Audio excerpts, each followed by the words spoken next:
Shooting on the move. Get your feet up under you and follow through. That felt good. But every day I look at my diary and I found out how imperfect I am. So today, let's get it. These are the footwork drills, and I'm doing these videos because I train players and I want them to see. Sometimes we make mistakes, but we keep pushing.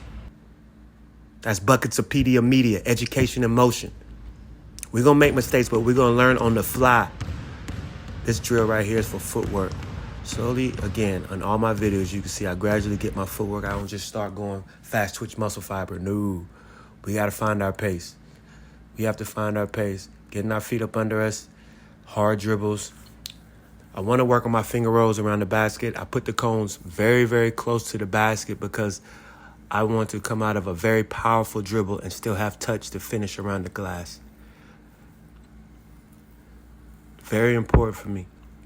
And then I need more control with my left hand, with my finishes. I want to feel comfortable finishing around the basket with my left.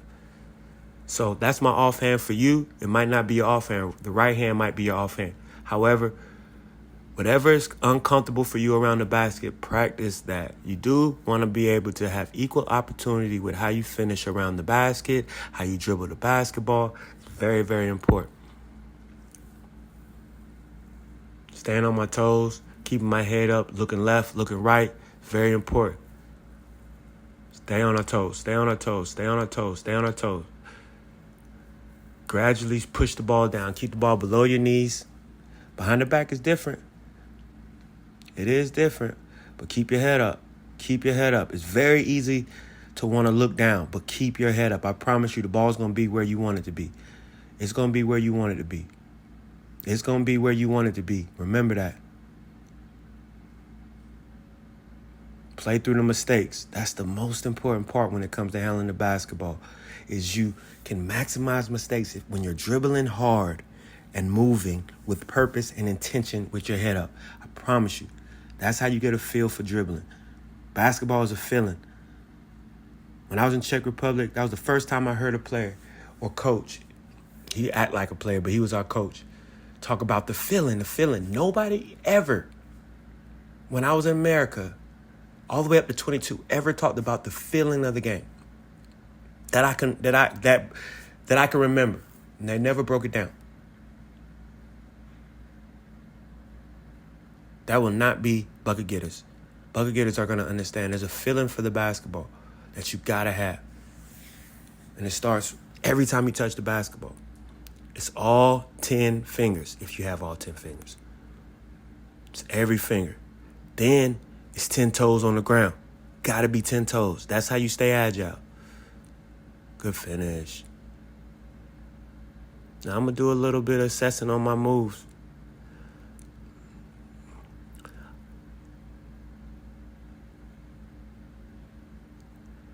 Trying not to stay on the ground that long.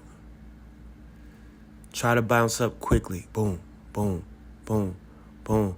I'm still warming up. I could tell by how I move. I could tell how warmed up I am by how quickly I explode off of the ground. How easy it is for me to get into a lunge position, a squat position, and instantly explode into the next step.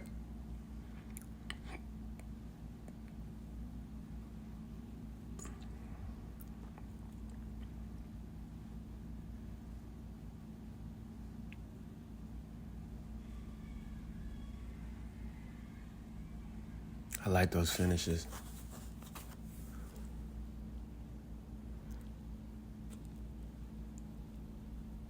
Now, every drill I'm doing for 3 minutes. I'm doing for 3 minutes and I'm switching them up. I'm just trying to get my eye-hand coordination up, my instincts up. I'm actually very impressed by that as I watch that. I should have put that in the front. Wow. And then all good things come to an end. It's all good.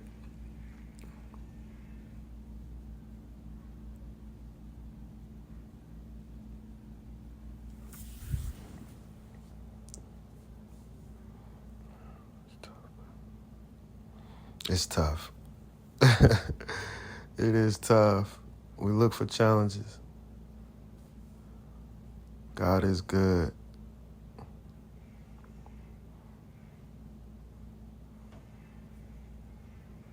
When you're doing it, it's hard to see the forest from the trees. Because sometimes one mistake, you still feel the feeling from the mistake, the disappointment from the mistake, like 2 or 3 reps later. And you have forgot that you actually had 3 or 4 reps doing good. You know? And sometimes it's the exact opposite. You feel like, hey, I'm doing great with these reps. And really, there isn't any improvement. I saw this video by Denzel Washington, and he was talking how don't mistake movement for progress. Now, movement on the basketball court is very important.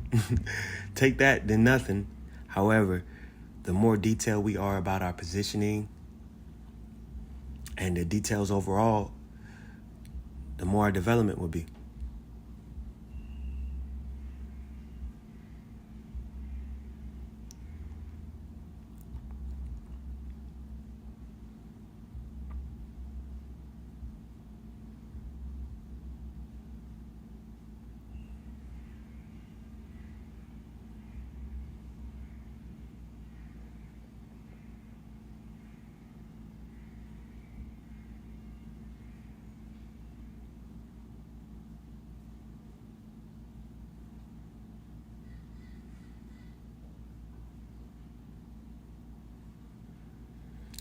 Yeah, transparency moment. I definitely wish I was doing drills like this when I was growing up. I didn't think this was going to help me get better. I wasn't even showed to dribble the ball with a tennis ball until after I graduated from college, which was crazy. Nobody ever mentioned that to me.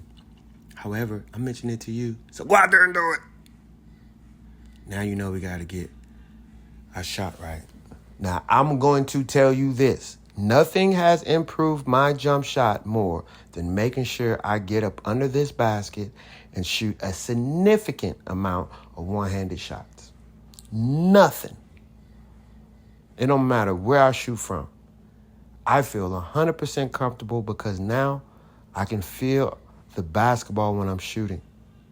And my wrist does what I need it to do. Just wave goodbye to the basket.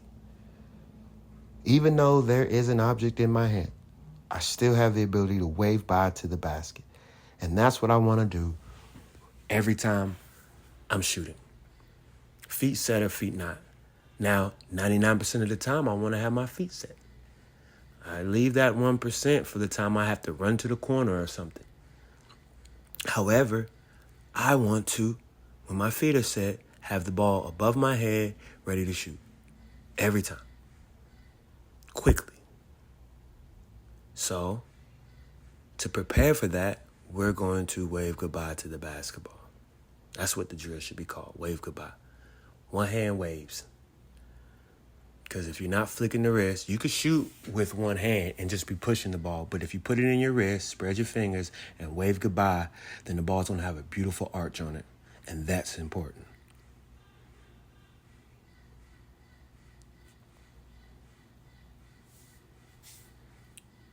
Now we're going to double pump. Now, when we do these, it's very important that watch as I move. My upper torso isn't moving. I don't want my torso to move. I don't want my knees to move. All I want is my arms to move like it's about to get into the shooting pocket, then come back down and go back up. That's what I want.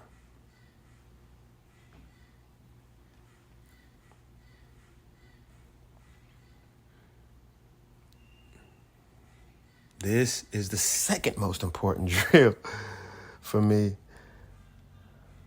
Now we're in the crossover threes. Yeah, before I got winded, I was really knocking these down. I remember. That one, the ball was to my left a little bit, but I was able to recover. Really was knocking these in. The right to left felt real comfortable because my right foot leads my right hand when it comes to shooting. So I don't really have to turn my hip as much. Yo, shout out my boys right here. They be getting it in. They be holding it down. Next time you see them, holla at them. Say what's up, because they be putting the work in, and you're going to see. Back to the workout. Good balance. Good follow through. Good balance. Just a little twisted. This is the one I missed. I remember that. So I got to practice my feet getting squared. Once my feet is square, I feel good.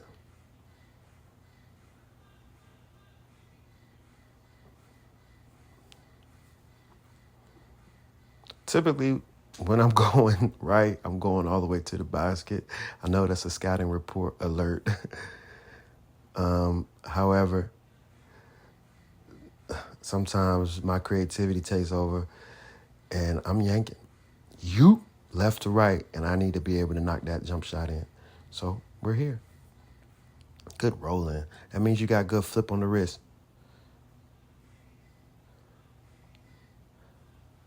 Double cross. 1, 2, 3, 4. I do multiple crossovers right here just to see how much focus and how much muscle memory I have on my shot. Will the fatigue of the lunges cause me to be off on my shot? So it takes a little bit more focus. But what I do like is I'm not chunking it up there.